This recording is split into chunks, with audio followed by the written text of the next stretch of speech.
सन 1956 के बसंत में लूसिया बरानवोस्की एक खूबसूरत पत्रकार विक्टर ग्रेविस्की के प्रेम में बुरी तरह से डूबी हुई थी। कम्युनिस्ट पोलैंड के उप प्रधानमंत्री के साथ उसका वैवाहिक जीवन संकट में था और अब वो शायद ही कभी एक दूसरे से मिलते थे। लूसिया पोलैंड की कम्युनिस्ट पार्टी के महासचिव एडवर्ड ओहाब की सचिव थी। विक्टर अपनी गर्लफ्रेंड से मिलने अक्सर आया करता था और ओहाब के कार्यालय के लोगों को इन मुलाकातों की जानकारी पड़ चुकी थी। इस जोशीले नौजवान को लेकर लूसिया की भावनाएं किसी से छिपी नहीं थीं। विक्टर पॉलिश न्यूज एजेंसी में वरिष्ठ संपादक था और सोवियत तथा पूर्वी यूरोपीय मामलों की जिम्मेदारी संभालता था। वो दरअसल यहूदी था और उसका वास्तविक नाम विक्टर स्पिलमान था। लेकिन वर्षों पहले जब वो कम्युनिस्ट पार्टी में शामिल हुआ था तो उसके दोस्तों ने उसे समझाया कि स्पिलमान जैसा नाम लेकर वो बहुत आगे तक नहीं जा पाएगा, इसीलिए उसने वो नाम बदलकर ग्रेविस्की कर लिया, जिसमें पोलिश की ध्वनि थी।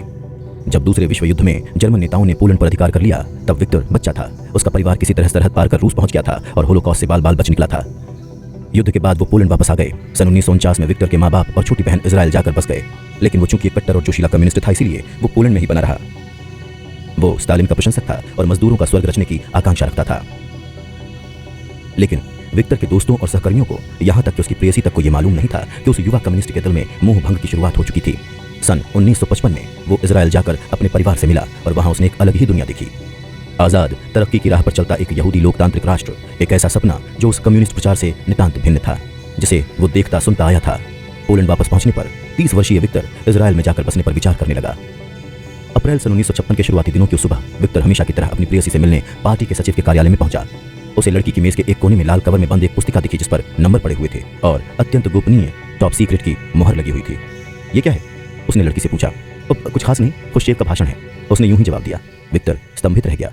उसने खुश्चेव के भाषण के बारे में सुन रखा था, लेकिन वो कभी किसी ऐसे व्यक्ति से मिला नहीं था जिसने उस भाषण का एक भी वाक्य सुना या पढ़ा हो। वो कम्युनिस्ट खेमे की सर्वाधिक गोपनीय चीज थी। विक्टर को जानकारी थी कि सोवियत कम्युनिस्ट पार्टी के सर्वशक्तिमान महासचिव निकिता खुश्चेव ने पार्टी की 20वीं कांग्रेस में यह भाषण दिया था, जिसका आयोजन पिछली फरवरी में क्रेमलिन में हुआ था। 25 फरवरी को आधी रात के थोड़ा पहले विदेश से आए सारे मेहमानों और विदेशी कम्युनिस्ट पार्टियों के सारे प्रमुखों से हॉल से बाहर चले जाने को कहा गया। आधी रात को खुश्चेव मंच पर आए और उन्होंने 1400 सोवियत प्रतिनिधियों को संबोधित किया। कहा जाता है कि उनका यह भाषण वहां उपस्थित हर व्यक्ति के लिए आश्चर्य में डालने वाला और भयानक झटका देने वाला था। लेकिन उन्होंने क्या कहा था? एक अमेरिकी पत्रकार के मुताबिक, जिसने पश्चिम के लिए इसकी पहली रिपोर्ट भेजी थी, ये भाषण 4 घंटे तक चला था और इसमें खुश्चेव ने उस आदमी के भयावह अपराधों के बारे में विस्तार से बताया था जिसे सारी दुनिया के लाखों कम्युनिस्टों द्वारा पूजा जाता था। यह आदमी था स्टालिन। अफवाह थी कि खुश्चेव ने स्टालिन पर लाखों लोगों के नरसंहार का आरोप लगाया था। कुछ लोग फुसफुसा रहे थे कि वो भाषण सुनते हुए कई प्रतिनिधि रो रहे थे और हताशा की हालत में अपने बाल नोच रहे थे। कुछ लोग बेहोश हो गए थे और कुछ लोगों को दिल का दौरा पड़ गया था। कम से कम 2 लोगों ने उस रात के बाद आत्महत्या कर ली थी। लेकिन खुश्चेव ने जो खुलासे किए थे उनका एक भी शब्द सोवियत मीडिया ने प्रकाशित नहीं किया था। मॉस्को से अफवाहें फैलीं और भाषण के कुछ हिस्से पार्टी के सर्वोच्च संगठनों की बंद बैठकों में पढ़े गए थे, लेकिन भाषण के पूरे मजमून को राज्य के गोपनीय दस्तावेजों की तरह छिपा कर रखा गया था। विदेशी रिपोर्टरों ने विक्टर को बताया था कि पश्चिम का खुफिया तंत्र उस मजमून को हासिल करने के लिए जी तोड़ कोशिश कर रहा था। CIA ने तो इसके लिए $10 लाख के इनाम तक की घोषणा की थी। अनुमान लगाया गया था कि पश्चिम और सोवियत खेमे के बीच जारी शीत युद्ध के चरम पर उस मजमून का प्रकाशन साम्यवादी मुल्कों में राजनैतिक भूचाल ला सकता था और एक अभूतपूर्व संकट खड़ा कर सकता था। रूस के अंदर और बाहर के करोड़ों कम्युनिस्ट स्टालिन के अंधभक्त थे। उसके अपराधों का भंडाफोड़ उन लोगों की आस्था को तोड़ सकता था और सोवियत यूनियन तक को ध्वस्त कर सकता था। लेकिन भाषण को हासिल करने की सारी कोशिशें नाकामयाब रही थीं। बाद में विक्टर को पता चला था कि खुश्चेव ने भाषण की कुछ प्रतियां पूर्वी यूरोप के कम्युनिस्ट पार्टी के नेताओं को भेजने का निश्चय किया था, जिसके नतीजे में लाल कवर में बंद वो पुस्तिका लूसिया की मेज तक पहुंची थी। जब विक्टर ग्रेविस्की ने उस भाषण को वहां रखा देखा तो उसके मन में दीवानगी से भरा ख्याल आया। उसने लूसिया से आग्रह किया कि वो कुछ घंटों के लिए भाषण की वो प्रति उसे दे दे, ताकि वो उस ऑफिस की भीड़ भाड़ से अलग अपने घर पर बैठकर उसे पढ़ सके। लूसिया ने उसे चकित करते हुए उसके आग्रह को मान लिया। वो उसे खुश करने को उत्सुक थी। उसने कहा, तुम इसे ले जा सकते हो, लेकिन तुम्हें इसे शाम 4 बजे के पहले वापस लाना होगा। मुझे इसे अलमारी में बंद करके रखना होगा। घर पर विक्टर ने उस भाषण को पढ़ा। वो वाकई सख्ते में डाल देने वाला था। खुश्चेव ने जोसेफ विसारियोनोविच स्टालिन के मिथक को निडरता और निर्ममतापूर्वक तहस नहस कर दिया था। खुश्चेव ने खुलासा किया था कि सत्ता में रहते हुए स्टालिन ने राक्षसी अपराध किए थे और लाखों लोगों की हत्याओं के आदेश जारी किए थे। उन्होंने अपने श्रोताओं को याद दिलाया था कि बोल्शेविक क्रांति के जनक लेनिन ने पार्टी को स्टालिन के खिलाफ चेतावनी दी थी। खुश्चेव ने उस व्यक्ति के इर्द गिर्द विकसित व्यक्ति पूजा की भर्त्सना की थी जिसे राष्ट्र का सूर्य, सन ऑफ द नेशन माना जाता था। उसने सोवियत यूनियन के पूरे प्रजातीय समूहों को बलात् विस्थापित करके अन्यत्र बसाने के आदेश दिए, जिससे अंतहीन मौतें हुई। जिसने सन 1936-37 के विराट शुद्धिकरण ग्रेट परचेज का आदेश दिया था, जिसके तहत 15 लाख कम्युनिस्ट गिरफ्तार किए गए थे और उनमें से 6,80,000 को मृत्युदंड दे दिया गया था। पार्टी की 17वीं कांग्रेस के 1966 प्रतिनिधियों में से 848 को, साथ ही सेंट्रल कमेटी के 138 प्रत्याशियों में से 98 को स्टालिन के आदेश पर मौत की सजा दी गई थी। खुश्चेव ने उस डॉक्टर षड्यंत्र के बारे में भी बात की थी, जो उन कुछ यहूदी डॉक्टरों के खिलाफ गढ़े गए आरोप थे, जिनके बारे में कहा गया था कि उन्होंने स्टालिन और दूसरे सोवियत नेताओं की हत्या की योजना रची थी। खुश्चेव के शब्द स्टालिन को जनसमूह के ऐसे हत्यारे के रूप में पेश करते थे जिसने लाखों रूसियों और दूसरे देशों के लोगों का नरसंहार किया था। जिनमें से कई वफादार कम्युनिस्ट थे। उन 4 घंटों में वो मसीहा एक दैत्य में बदल गया था। खुश्चेव के भाषण में कम्युनिज्म के बारे में विक्टर के बचे खुचे भ्रमों को भी तार तार कर दिया। उसे समझ में आया कि उसके हाथ में एक ऐसा विस्फोटक उपकरण है जो सोवियत खेमे की चूलें हिला सकता है। उसने वो लाल पुस्तिका लूसिया को वापस कर देने का निश्चय किया, लेकिन रास्ते में उसके मन में एक और ख्याल आया और उसके पैर उसे कहीं और ले गए। इजरायली दूतावास की ओर वो आत्मविश्वास पूर्वक अंदर गया और पोलैंड के पुलिसकर्मियों तथा गुप्तचरों की पंक्ति ने उसे रास्ता दे दिया। कुछ ही मिनट बाद वो याकूब वारामोर के कार्यालय में था, जो यूं तो अधिकृत तौर पर दूतावास के फर्स्ट सेक्रेटरी थे, लेकिन वास्तव में पोलैंड में शबाक के प्रतिनिधि थे। ग्रेयस्की ने वो लाल पुस्तिका उनके हाथ में दे दी। इजरायली ने उसे पढ़ा और वो स्तंभित रह गया। आप कुछ मिनट इंतजार करेंगे? उन्होंने पूछा। पुस्तिका ली और कमरे से चले गए। वो 1 घंटे बाद वापस लौटे। ग्रेयस्की समझ गया कि उसने उसकी फोटोकॉपी करा ली है, लेकिन उसने कोई सवाल नहीं किए। उसने पुस्तिका उठाई, उसे अपने कोट के अंदर छुपाया और वहां से चला गया। वो समय रहते लूसिया के ऑफिस में पहुंच गया और लूसिया ने पुस्तिका को अलमारी में बंद कर दिया। ग्रेयस्की से किसी ने भी ये पूछने की जहमत नहीं उठाई कि वो अचानक से इजरायली दूतावास क्यों चला गया था। शुक्रवार 13 अप्रैल सन 1956 को दोपहर बाद जेलिंग कॉर्ड्स शबाक के निदेशक एमॉस मेनोर के कार्यालय में पहुंचा। कॉर्ड्स मेनोर का निजी सहायक था। शबाक का मुख्यालय एक पुरानी अरबी इमारत जाफिया में था, जो पुराने सस्ते सामान के बाजार से बहुत दूर नहीं था। मेनोर ने कॉर्ड्स से वही आम सवाल पूछा जो वो हर शुक्रवार को पूछा करते थे। पूर्वी यूरोप से कोई सामग्री? शुक्रवार वो दिन हुआ करता था जब दूतावास की डाक में लौह आवरण के पीछे से रिपोर्ट्स आया करती थीं। जेलिंग ने उदासीन भाव से मजाक के लहजे में कहा कि कुछ मिनट पहले उन्हें वारसा से कांग्रेस में दिए गए खुश्चेव के भाषण का कुछ हिस्सा हासिल हुआ है। मेनोर अपनी कुर्सी से उछल पड़े। क्या? वो चिल्लाए। तुरंत लेकर आओ। मेनोर अभी कुछ ही वर्ष पहले इजराइल में आकर बसे थे। उनका जन्म रोमानिया के आर्थर मेंडेलोविच में एक संपन्न परिवार में हुआ था और उन्हें उनके पूरे परिवार समेत ऑश्विट्ज में भेज दिया गया था, जिसमें उनके माता पिता, भाई बहन और 2 भाई मार दिए गए थे।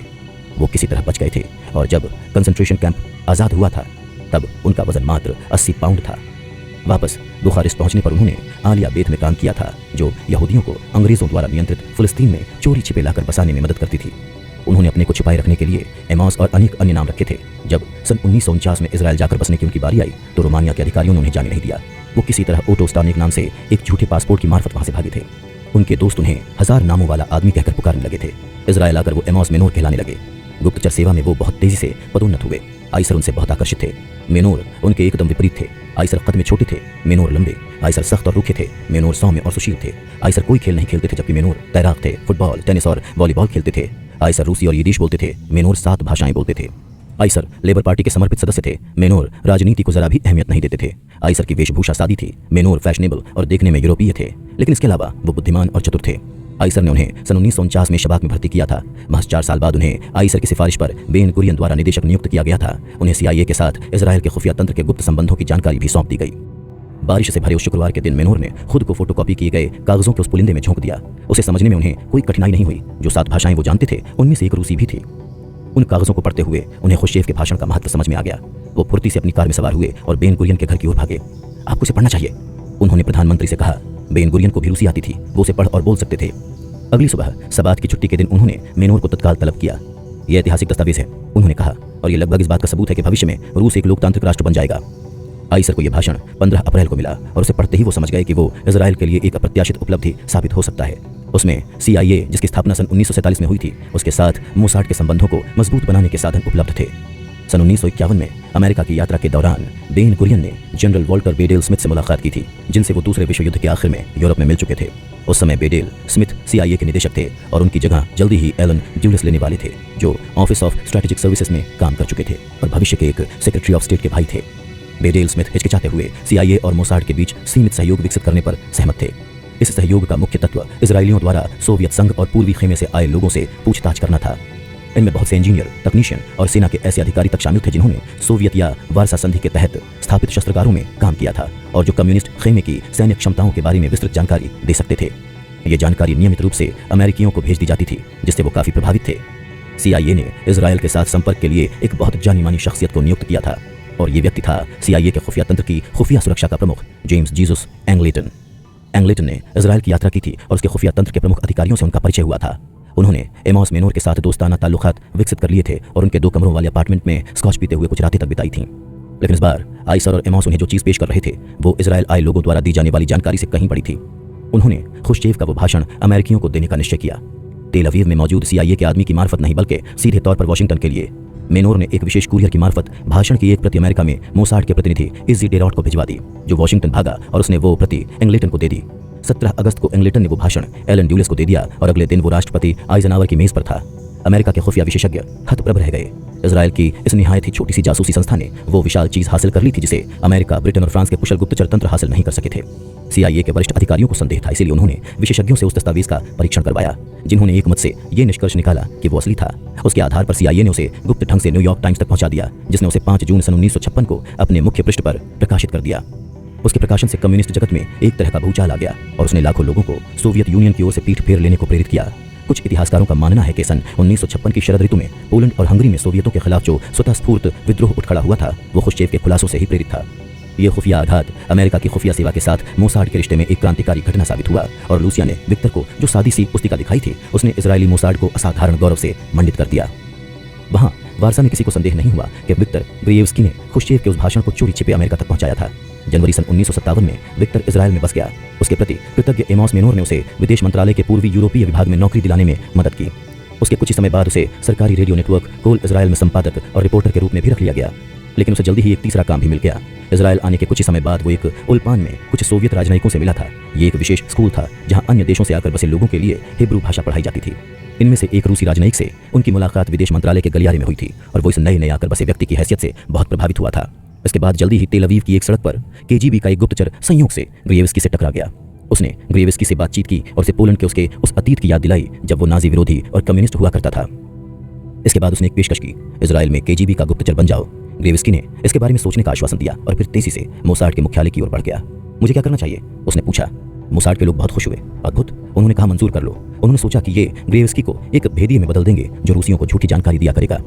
इस तरह विक्टर के एक नए और लंबे करियर की शुरुआत हुई। वो कई सालों तक रूसियों को मोसाड द्वारा गढ़ी और तोड़ी मरोड़ी गई सूचना देता रहा। KGB के उसके आका यरूशलेम और रामलेह के आसपास के जंगलों में, जाफा, यरूशलेम और तिबेरियास के रूसी गिरजाघरों और मठों में भीड़ भरे रेस्तराओं और राजनयिक स्वागत समारोहों में संयोग से टकरा जाने पर मिला करते। ग्रेयेव्स्की ने भेदिए के रूप में काम करते हुए 14 वर्ष बिताए थे, लेकिन इस पूरे दौरान सोवियत लोगों को एक बार भी संदेह नहीं हुआ कि वो उनका इस्तेमाल कर रहा था। वो जो कमाल की सामग्री उन्हें उपलब्ध कराता था, उसको लेकर वो बार बार उसकी सराहना करते थे। मॉस्को स्थित KGB के मुख्यालय में यह अफवाह थी कि सोवियत यूनियन का एक गुप्तचर है जिसकी इजरायल के शासकीय दायरों में गहरी पैठ है। उन तमाम वर्षों के दौरान सोवियत लोग ग्रेयेव्स्की पर लगातार भरोसा करते रहे और उन्होंने उसकी विश्वसनीयता पर कभी सवाल नहीं उठाया। इसका अपवाद सामने आया था सन 1967 में, जब उन्होंने उसकी और उसके निष्कर्षों की उपेक्षा की थी। विडंबना ये थी कि ये एकमात्र अवसर था जब उसने पूरी तरह सही जानकारी दी थी। सन 1967 में 6 दिवसीय युद्ध के प्रतीक्षा काल के दौरान मिस्र के राष्ट्रपति जमाल अब्देल नासिर के दिमाग में यह गलत विश्वास बैठ गया था कि इजरायल मई में सीरिया पर हमला करने का इरादा रखता है। इसलिए उन्होंने सिनाई में अपनी सेनाएं जमा कर दी, संयुक्त राष्ट्र के शांति दूतों को देश से निकाल दिया, इजरायली जहाजों के लिए लाल सागर की नहरें बंद कर दी और इजरायल को नष्ट करने की धमकियां दी। प्रधानमंत्री एशकोल ने मोसाड से सोवियत संघ को सूचित करने को कहा कि अगर मिस्र अपनी आक्रामक कार्यवाहियों को निरस्त नहीं करता तो इजरायल को युद्ध करना पड़ेगा। ग्रेयेव्स्की ने इजरायल के सच्चे इरादों का ब्यौरा देता एक दस्तावेज KGB तक पहुंचा दिया, लेकिन सोवियत संघ ने हालात का गलत आकलन किया। मॉस्को ने ग्रेयेव्स्की की रिपोर्ट की ओर कोई ध्यान नहीं दिया और नासिर को युद्ध के लिए प्रोत्साहित किया। नतीजा यह हुआ कि इजरायल ने रक्षात्मक युद्ध के तहत मिस्र, सीरिया और जॉर्डन की सेनाओं को तबाह कर दिया और उनके कई इलाकों को जीत लिया। सोवियत संघ को भी नुकसान उठाना पड़ा, उसके हथियार कमजोर साबित हुए, उसे अपने वादों से मुकरना पड़ा और वो पूरी तरह पिटते अपने सहयोगी राष्ट्रों की मदद करने में नाकामयाब रहा। तब भी ग्रेयेव्स्की और KGB का लंबा रोमांस उस साल अपने शिखर पर पहुंच गया था। उसके साथ आदान प्रदान करने वाले सोवियत गुप्तचरों ने उसे मुलाकात के लिए मध्य एशिया के एक जंगल में बुलाया। KGB के गुप्तचरों ने उसे संजीदा ढंग से सूचित किया कि सोवियत सरकार उसकी समर्पित सेवाओं के लिए उसका शुक्रिया अदा करना चाहती है और उसने उसे अपने सर्वोच्च सम्मान लेनिन पदक से नवाजने का निश्चय किया है। रूसियों ने इस बात के लिए माफी मांगी कि वो इजरायल में ग्रेयेव्स्की के कोर्ट में वो पदक नहीं टांग पा रहे हैं, लेकिन उन्होंने आश्वासन दिया कि वो पदक उसके लिए मॉस्को में रखा जा रहा है और जब भी कभी वो वहां आएगा तो उसे वो पदक मिल जाएगा। ग्रेयेव्स्की ने इजरायल में बने रहना बेहतर समझा। वो सन 1971 में जासूसी के इस खेल से सेवानिवृत्त हो गया, लेकिन उसे भुलाया नहीं गया था। सन 2007 में ग्रेयेव्स्की को शबाक के मुख्यालय में आमंत्रित किया गया, जहां उसका स्वागत कुछ खास लोगों के समूह द्वारा किया गया, जिसमें शबाक और मोसाड के भूतपूर्व अध्यक्ष और निदेशक, साथ ही उसके कई दोस्त, सहकर्मी और रिश्तेदार शामिल थे। शबाक के तत्कालीन निदेशक युवाल डिस्किन ने उसे उसकी विशिष्ट सेवाओं के लिए एक प्रतिष्ठित सम्मान से विभूषित किया और ग्रेयेव्स्की मोसाड का एकमात्र ऐसा गुप्तचर बन गया जिसे 2 बार सम्मानित किया गया। उसके अपने मुल्क द्वारा, जिसके लिए उसने अपने सारे जीवन निष्ठापूर्वक काम किया, और उसके मुल्क के शत्रु द्वारा, जिसे वो जोखिमों के बावजूद गुमराह करता रहा, छलता रहा। एक रिपोर्टर ने उसे वो आदमी जिसने सोवियत साम्राज्य के अंत की शुरुआत की संज्ञा दी थी, लेकिन ग्रेयेव्स्की ऐसा महसूस नहीं करता था। मैं कोई हीरो नहीं हूँ और मैंने कोई इतिहास नहीं रचा है, उसने कहा था। जिस व्यक्ति ने इतिहास रचा वो खुश्चेव था। मेरी मुलाकात तो इतिहास के साथ मात्र कुछ घंटों के लिए हुई थी और फिर हम अपने अपने रास्तों पर चल पड़े थे। उसका निधन 81 वर्ष की उम्र में हुआ। क्रेमलिन में कहीं पर व्लादिमीर इलीच लेनिन की तस्वीर से युक्त उसका पदक लाल मखमल में लिपटे किसी छोटे से डिब्बे में शायद आज भी उसका इंतजार कर रहा है।